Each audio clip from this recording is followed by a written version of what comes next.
What's up guys and welcome. You are watching Fazi Fitness. So let's start this video with an update of our winning Miss Olympia, Derek Lunsford. So this is gonna be the one where Derek will take the most pressure. Because for the very first time in his career, he is the defending champion. And even back in the 2012, when he won his first ever Miss Olympia, he did not defend his title.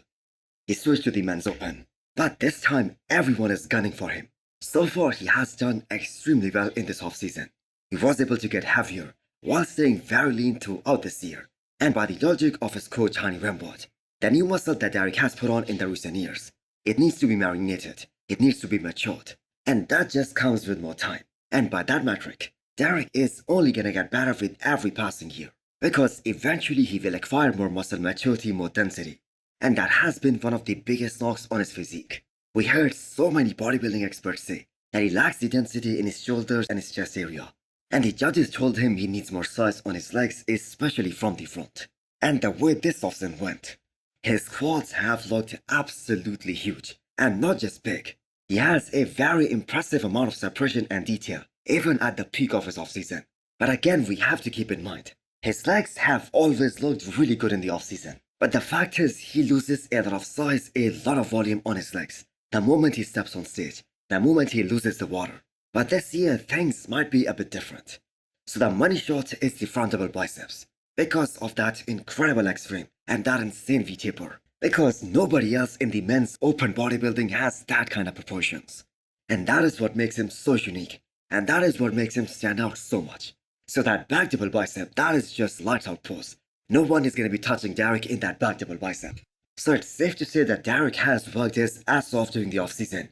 And we are bound to see some significant improvements at the Olympia in October.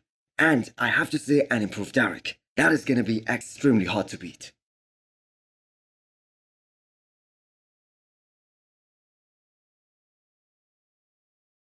Next up, we have an update from Sanhi, who just made an incredible comeback after a 6 years break at this recent Emperor Classic Spain.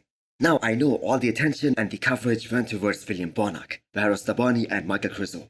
But I have to say Sasan looked better than expected, considering that he paid himself for that show.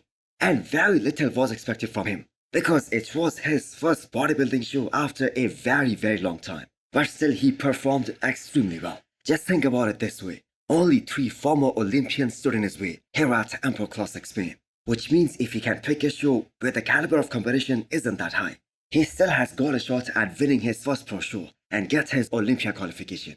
Because I have to say he held his own really damn well at that show. So I am sure the judges would have given him this feedback, that they want to see him bigger. Because they had a separate call out for the 3rd place between Michael Crizo and Sanhi. And if we just talk about pure size, Michael Crizo just outmuscled him by a lot. But Sasan's conditioning was definitely top notch. So Sas is probably gonna go back to the drawing board, put on some muscle, and come back to the stage with a winning mindset next time. So the positive result at this year's Emperor Spain, that did give him a lot of confidence that is still good enough to be competitive against the top guys in the FB Pro League. Because the thing is, the man really isn't missing anything. He is very complete, front to back, top to bottom. So hopefully we will see him back on the stage very soon. Next up, we have a physique update from Patrick Moore. So every update that Patrick has posted this year, that gives a glimpse of the new size that he has added, especially during this off-season. So this seems to be the best off-season that Patrick had in years now. And now that he's slowly getting in shape, now that he is in the prep phase, I have to say he is looking more and more impressive. So we are still waiting on the word about his upcoming competition plans.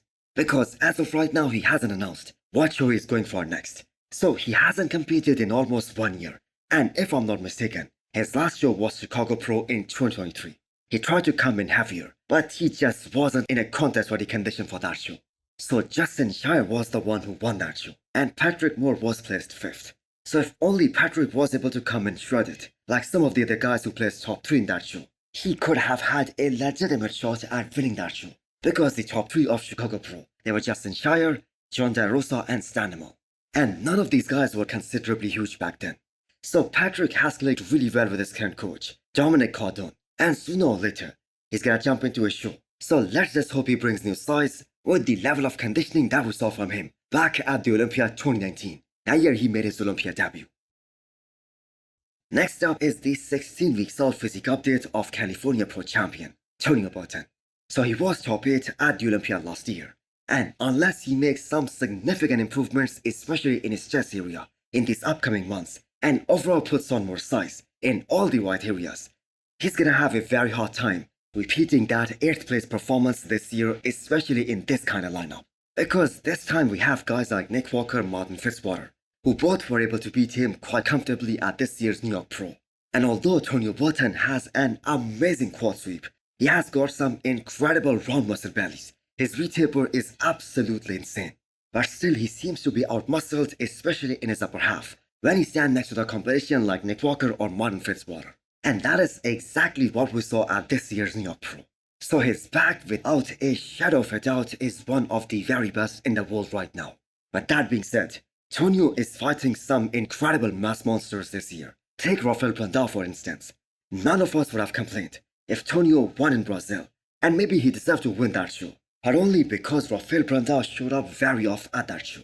I think we can all agree that if Rafael Brandao was as good in Brazil as he was at the Arnold in Ohio, Tonio Burton would have stood no chance. Because Rafael Brandao is just a bigger version of Tonio Burton. He has all those aesthetic lines. He has that incredible V-taper. Plus, he has the size as well. So from this recent update, I think we can all agree Tonio Bton has been pushing really hard in terms of size, but still he is staying relatively lean, and he is still showcasing a lot of detail. So Tonio Bton reminds us of the legendary Dexter Jackson when he was young, and that is the route that Tonio is taking. He is gonna get bigger, but at a slow pace, so he doesn't end up getting blocked here, or blowing out his waistline. Lastly, an update from Jon Rosa, who is looking really thick and muscular in his recent updates. So the side chest has always been a great shot for him, but now it seems like he has added more hamstrings, which makes this pose extremely impressive. So Jon is a real veteran in this game. He is one of those guys who competed against a very young Big Ramy back in 2013, and just looking at him now, coming into his own at such a later stage in his career, that I have to say is really exciting. That Arnold Classic Ohio package, where he got the opportunity to stand next to Hadi Choopan, who is more or less the same height as Jon, that just changed everything for Jon. His confidence got sky high, and he took the risk of skipping Detroit Pro. I sure he could have won and punched his ticket to the Olympia. But he trusted his coach Patrick, and he went for more size. He went for another off-season, so that he can come back later during the year and secure his Olympia spot, while achieving his goal of being a bigger version of himself, so that he can be more competitive in the Olympia lineup. So Jon has some very powerful shots, like his back double bicep is very impressive because of the level of detail that he's able to bring to the stage. So rumor is that he's doing Tampa Pro in 5 weeks time, and if he's unable to win that show, he's gonna be going for Italy Pro. So hit the thumbs up button if you liked the video, and smash the subscribe button if you wanna come back for more. Thanks for watching.